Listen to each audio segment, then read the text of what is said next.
Well, hello. I finally made it. I apologize to everybody.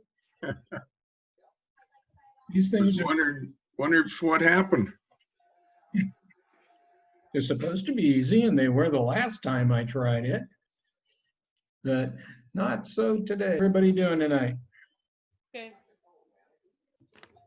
Just fine. Good. Bill should be on in just a minute. There's Debbie. Hi, Tony. Hello, how are you? I'm fine, thanks.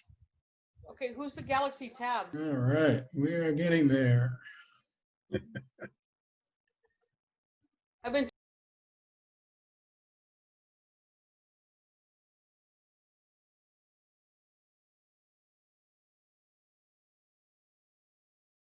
talking to Bill. He was having a hard time getting in too. Oh, there's everybody. Yeah, a bunch of people joining us now. Paul, I apologize for the delay. I am just It's about time you let me in. How you doing? Sleeping? Oh my Sure. God, I forgot how many old faces there were. Anyone hear me? Yeah. A little. Yep. Hi, this is Magda, Hi. and I'm going to mute myself now. Okay. We can't see you. Who's Maggie? I know, I have my little thing. Okay. I'm going to flick it on and I'm going to flick it back off. It looks like your fingers in front of your camera. Oh, there you are. Yeah, Okay. there she is.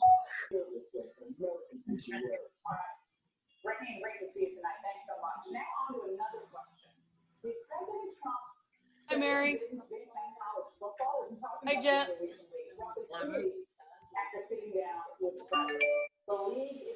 Hey, Tony. Hi, Mary.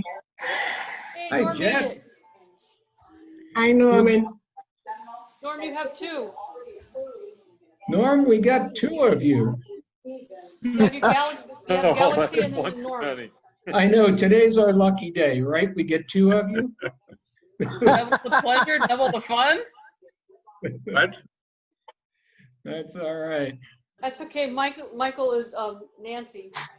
Yeah, I'm on my wife's iPad. Sure. We got Kevin coming on board here. There's Yoda. All right.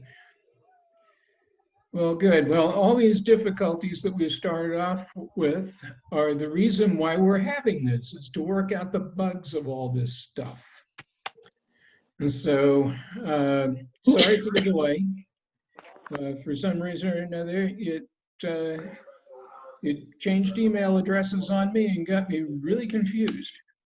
And so I don't know what's going on, but I will get that ironed out before the next time.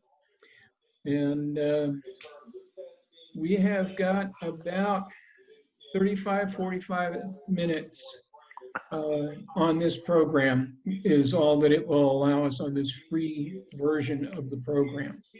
And so we're going to kind of plow on here. I've got a few things coming along.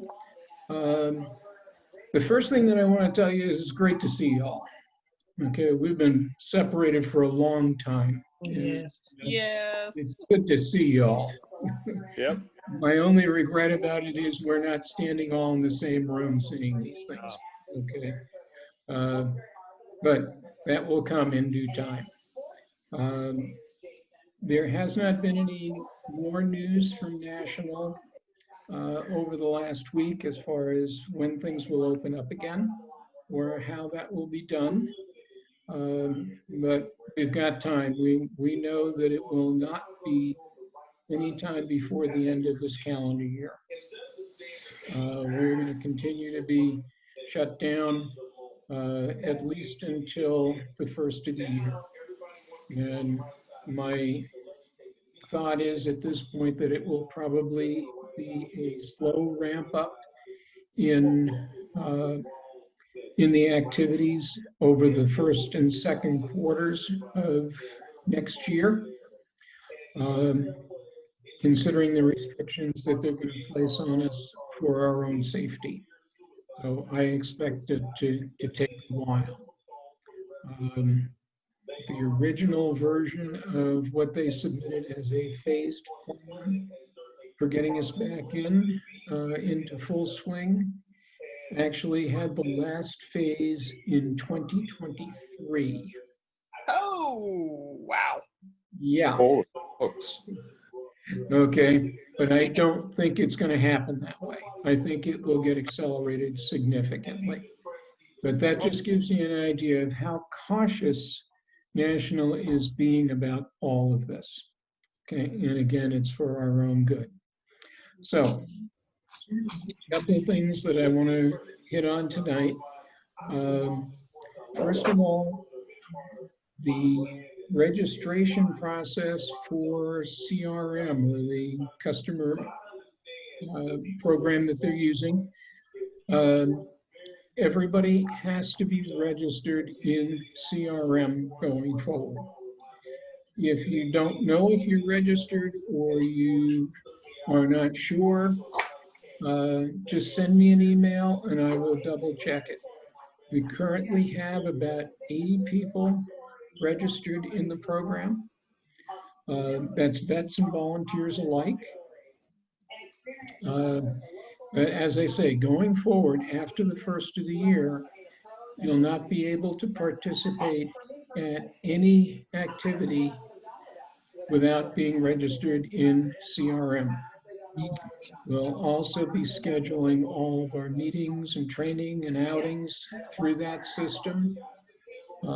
Exactly how that's all going to work yet, I'm not sure, but I do know that we can expect it to be another learning process. Okay. How is That's everybody smart. feeling? I'm back. Admin over here is, guess who? That's Jerry. So hi, Jerry. Can you hear me? Yeah, I can now. Okay, good. Glad you're here. Good to see you. And we got Tom on board. Oh, we got all kinds of folks here. We got about 25 people on with us tonight, and that's great. Going back to the CRM registration, if you have a question about how to get that done, or whether or not you're registered, let me know. Send me an email and we will work through it. If you have any trouble registering, again, let me know. One of our guys that's not able to be on the call tonight, it took them quite a bit of difficulty getting on. They had a problem internally. I think the reason for most of that is that there aren't many people registering right now, and nobody's paying attention to it at National. Okay, but we're going to have to get everybody registered, so please keep that in mind. Okay, moving on through my list here. AFC and DFC are still offering free memberships to their clubs for any of the people that are registered within Project Healing Waters. The way we're going to do it going forward is, if you want to participate in anything from either AFC or DFC, send me an email and let me know that.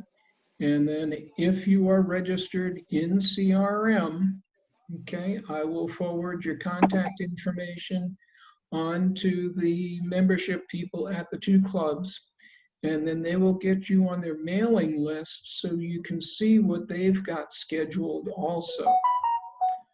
AFC is doing weekly Zoom meetings just like this one, and there's one tomorrow night. And tomorrow night they have got a guy by the name of Brock Bodecker from the Bighorn Lodge on the Bighorn River.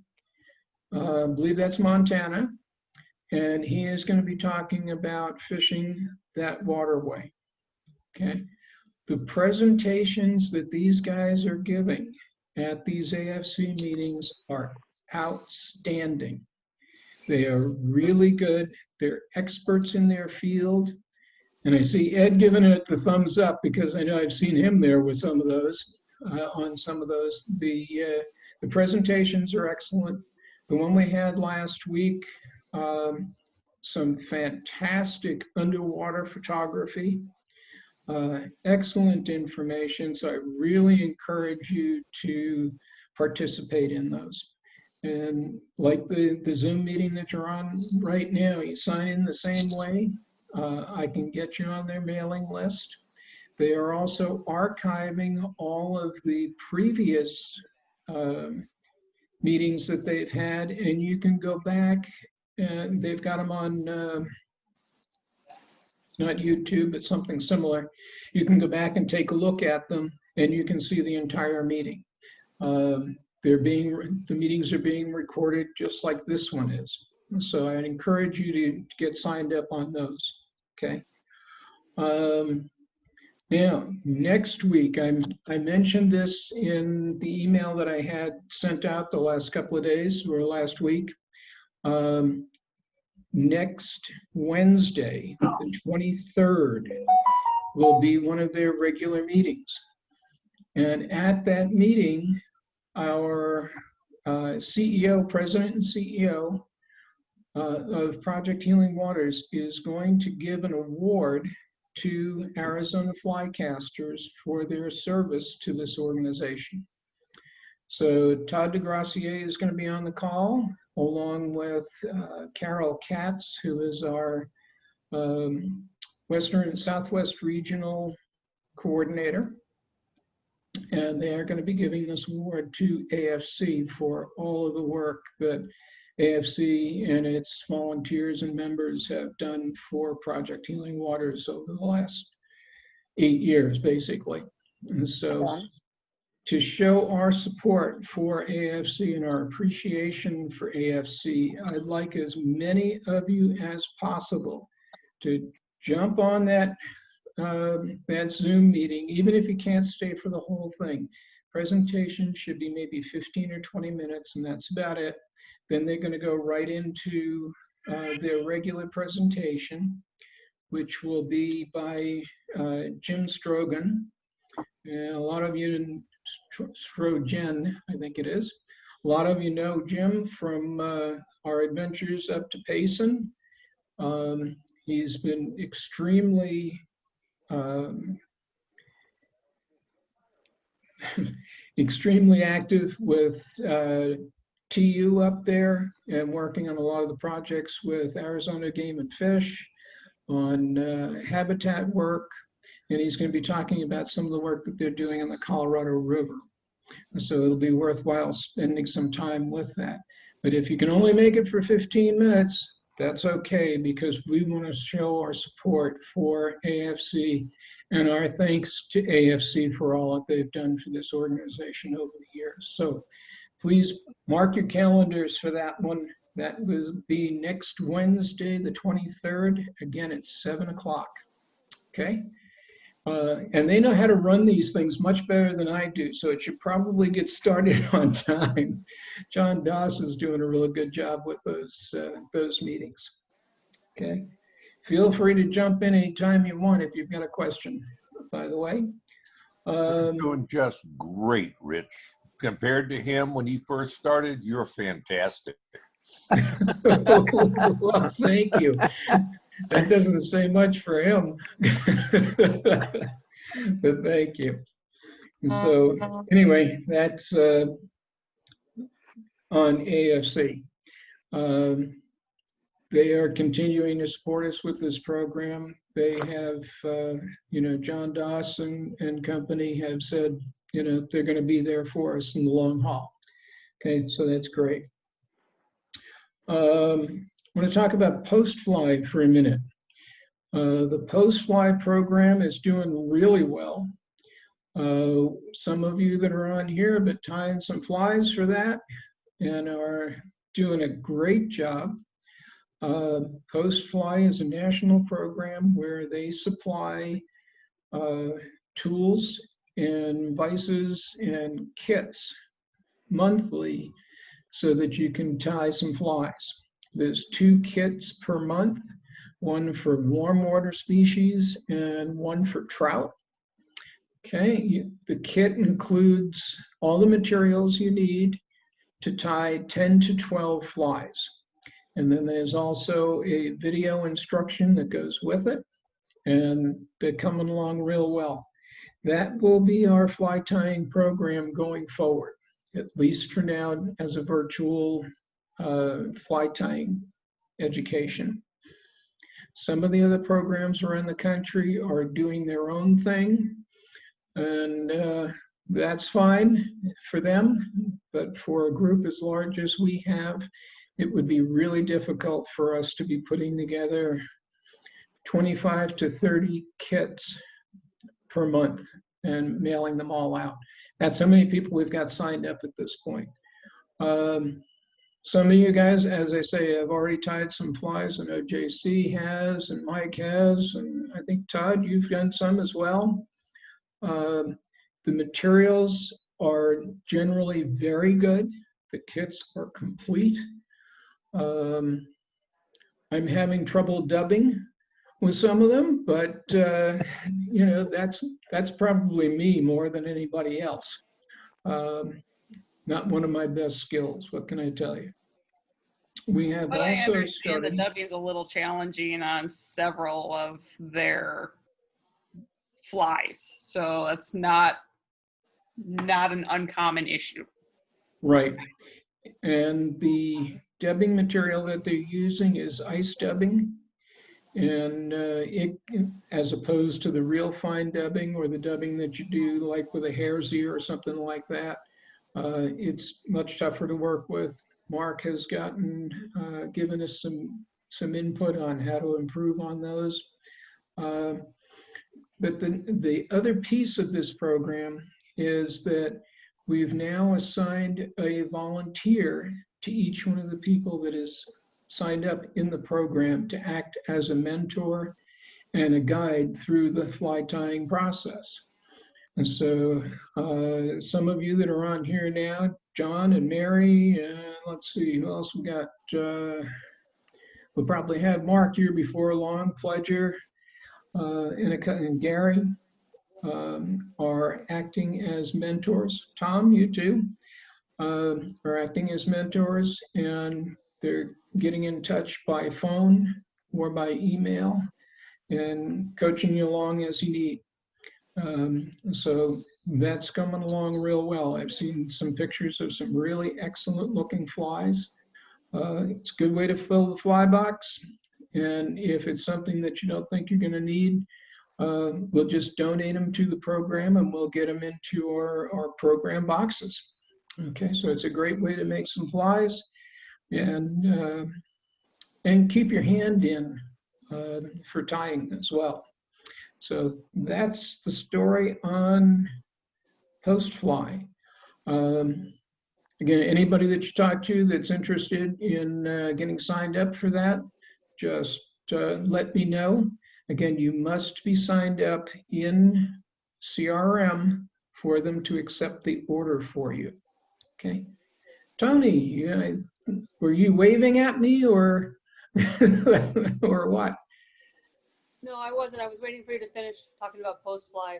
Okay. I noticed that there was somebody, Mike said asked about Silver Creek, and I don't know if you're going to get to that or I'm assuming not, since we're not meeting as a group. So anyway, back to you.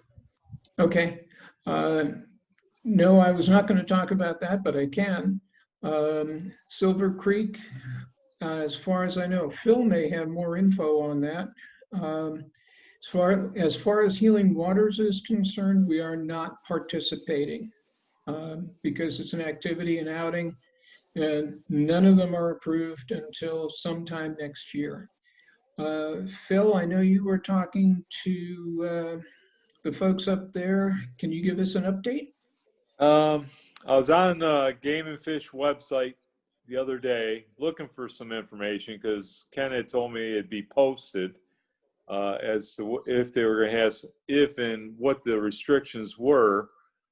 And I didn't see it, so I don't know if the decision's been made yet. I was going to call them the beginning of next week and try and find out more, and I can get a hold of you and you can email it out, I guess. Okay, that sounds good. As far as I know, they are still going to have, obviously, the season opener. Hey, Rick? Yeah. Somebody? don't Mike, know. you're muted. There you go. Okay. So I talked to somebody up at Silver Creek, and they said that what they may do, there has been no decision yet, but what they may do is allow people into the facility.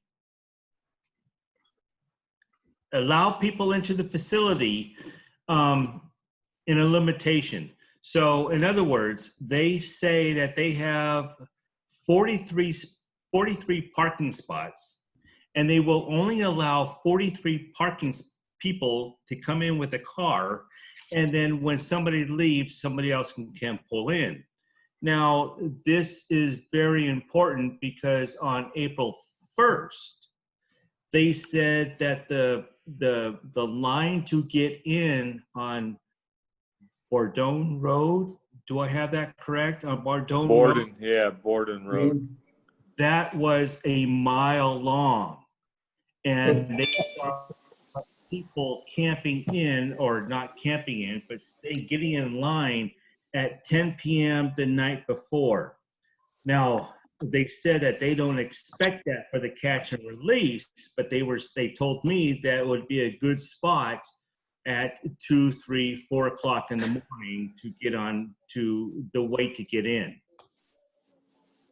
Yikes. That's exactly what I heard, Mike. Same story. So, Okay.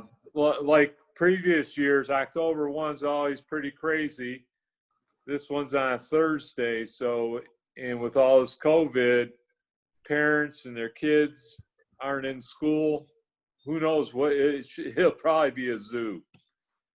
I'm thinking of staying away myself, but I'm still pressing to get some more information, for sure. I agree with you. I agree with everybody on the problems associated with it. But I will say that I have reservations up there at the Days Inn in Sholo. Ah, good for you. Anybody who wants to get together and have dinner or something, please let me know. I am looking forward to getting my Project Healing Waters people together again. That's great. Yeah, we're all looking forward to that, Mike, no doubt. Again, a lot of that's going to depend on Sorry, Rick. national. Yeah, I think it's October the 1st that it opens, right? Up there? Right. That's right. Yep. And then for 2 or 3 days after that, it's chaos until there's no more fish left. You know, so. Well, fortunately, they're catch and release, so they'll still be there. They just got to settle down again. Yeah, they'll be very wary. That's for sure.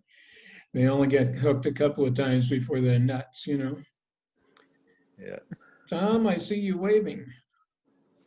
Yeah, Rich, I was going to ask, how's the fly inventory coming along? Is Pleasure on today? He is. Yeah, I'm on.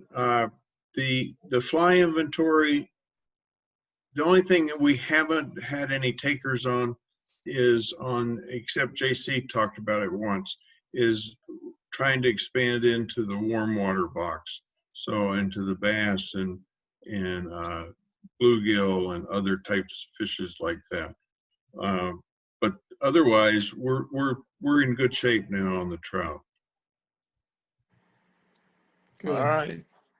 Through the post-fly program, one of the flies each month is a warm water fly, and they tend to be bass flies of some kind, or that would work on bass. The one for this month is called Jan's Crazy Something or Other, And it's a really funky looking fly, but it looks like something that bass might go chasing. Good looking fly. So we should have a bunch of those. Last month it was a white bunny leech, and those also would be good for other warm water species.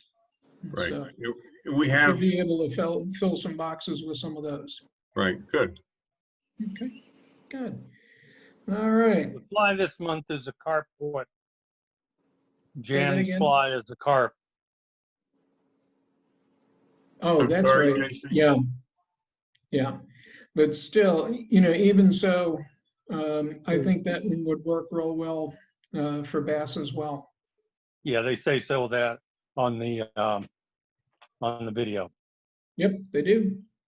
Yep, good. All right. Just a quick note. I don't know if any of you get the Discovery Channel on your TV through either cable or satellite. There is a show called The Fly Rod Chronicles with a guy by the name of Curtis Fleming. And it's a pretty good show. It's all about fly fishing all over the world. He goes to some really exotic places, and it's just a half-hour show. A guy with a cable TV show. It's simple as that. So look that up if you get a chance. Wanted to talk about our education programs that we're going to do online. That's the next subject here. There are, okay, just told that we've got 10 minutes left, so we'll have to be pretty quick. Yeah. With our educational programs, we've got a number of things that we can look at. We're going to work up a list of topics. If there is any topic in particular that someone is interested in information on, let me know, and we'll try and work that into the equation. We're going to be setting it up similar to the way that the guys at AFC have been doing their presentations. Rather than reinventing the wheel and going out and creating all new videos, for instance, for knot tying, we're going to use some of the videos that are already existing on things like YouTube or on the Orbis website, and we'll incorporate those into meetings such as this. And I will attempt here to give you an example of how that's going to work. I am going to share my screen with you, and I am going to open up a video that Mark sent to me on how to do dubbing. Okay, and here it is.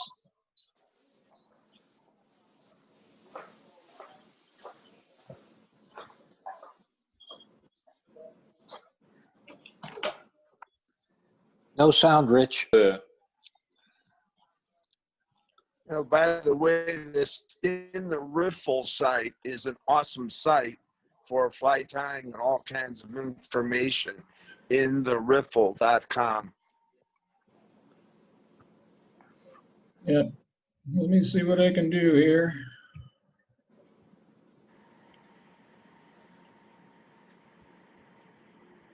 All right, can you hear me? We hear you. See you. Yeah. Obviously, I gotta work the bugs out of how do I share it with the sound. All right, but as you can tell, you were able to see some of the video.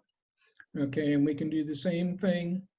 And I did want to show you one other, if I can find it here real quick. Hey, Rich, Yeah. how do you getting new people in the program?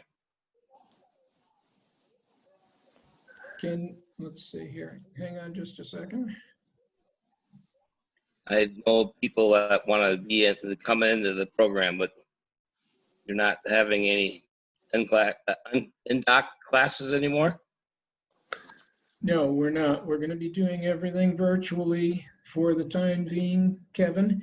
But if you send people, have them send me an email, I will get them on a list so that we can get them going in the future. JC is maintaining a master list for us. We get in touch with people right now. We've got, what, about 20 people on the list, I think, JC, that good. have shown interest either as volunteers or as veterans to participate, but we've got to get them involved. We'll start with them in the virtual program, and they've got to get signed up through the CRM system. And so that's how they do it. All right. Okay, so I'm going to show you one more quick link here. Hopefully, this one doesn't have sound, so it should be pretty easy. Okay, this is our Phoenix Program Fly Tying and Fishing YouTube channel. Okay, and most of what we've got on here, in fact, all of what we've got on here is the fly tying videos that John has produced, and they are on, there's I think 18 of them all together, okay? And they're, with the exception of one, they are all 2 to 3 minutes long about a specific technique used in fly tying. They're very much simplified, but they're excellent. So I encourage you to take a look at these. If you have any issues with fly tying, this is a good place to start to get these skills down. John put a lot of work in these, and John, I want to thank you for that. They're great, and we're going to be expanding on this as we get some of our other training programs put together. We'll put them on here as well. So that's the story on that. These are all videos. You can watch them either in sequence. They're in sequence on purpose. You notice they're numbered. But you can select any one at any time. And all you do is click on it, and away you go. Yeah, I'd highly recommend this for on the post fly where someone's having trouble with a particular type of activity. Have them just watch this, as opposed to the post fly videos are great if you know what the heck you're doing. Exactly. But it's too quick to watch the whole thing and remember it. So just watching a step here and then perform that step, I believe will help. How do you get to that? You just have to log into YouTube? I've included the link to it in the most recent emails. And so there is a link, and you can just jump right to it. Okay, if you need that link again, just send me a quick email and I'll be happy to patch that over to you. Okay, but they're really well done. Again, John, thank you. I really appreciate your hard work on that. Yeah. So that's what I've got on those two things. So we're going to be doing that kind of methodology of using professionally created YouTubes and videos. As I say, there's so much that's available to us, and it would be good, and we're going to work on having a listing of sort of approved, if you will, videos, so that we don't get people going out to the internet and we have 53 different videos on dubbing. Okay, it gets so confusing. So we're going to try and pick the best, stick with them until you outgrow them, and then if you want to go on to something else, then that's fine. But with so much information available to us, we could really get buried in it in a hurry. Okay. We will be expanding that YouTube, by the way. That seems to work pretty well. We're getting low on time, so I'm going to keep chugging along here. Looking forward into 2021. For one thing, we know that will be going on in early next year is the Hooked on Healing motorcycle ride. Mark has recently had a meeting with Stan, and they are committed to going forward with the ride, regardless of what our status is. They want to keep it as an annual event. They're going to raise some money for us, and we will most likely only be able to support it with volunteers. We won't be able to have any of our vet participants because they will still probably be locked down at that point.